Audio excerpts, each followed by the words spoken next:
I thought you were going to say one last question about the sanctity of marriage. This is your moment. Yeah, I know. Well, I think a lot of Americans don't really see the Fed chair in the news that often prior to this administration. So can you just explain to the American people why this criminal investigation is so important, why they should really care about it? So independent agencies like the Fed were put in place so that politicians who are often concerned with short-termism, with looking at what can I do to put a lot of sweetener into the economy so that I can win my next election, that there are some parts of our economy that are sacrosanct and that we should make more independent from the vicissitudes of politics. The Fed, in a bipartisan way, was established for that reason.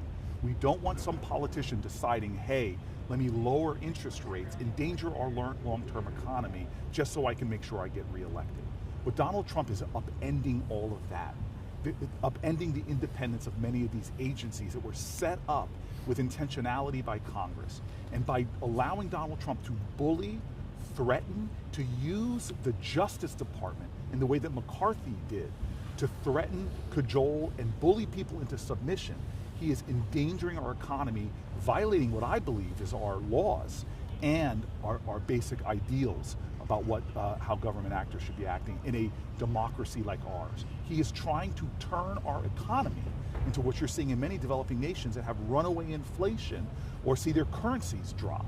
We don't want that. We don't want to be failed states like we're seeing in other places who rush, the elites in those countries rush into our markets because they're safe and well regulated. I don't want us to become a petite dictatorship like Donald Trump wants us to create through his authoritarian leadership.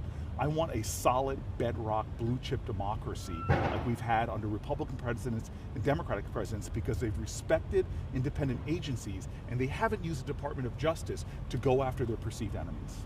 Thank you, sir. Right. Thanks so much for stopping. The best part about marriage is being able to go home to somebody right now.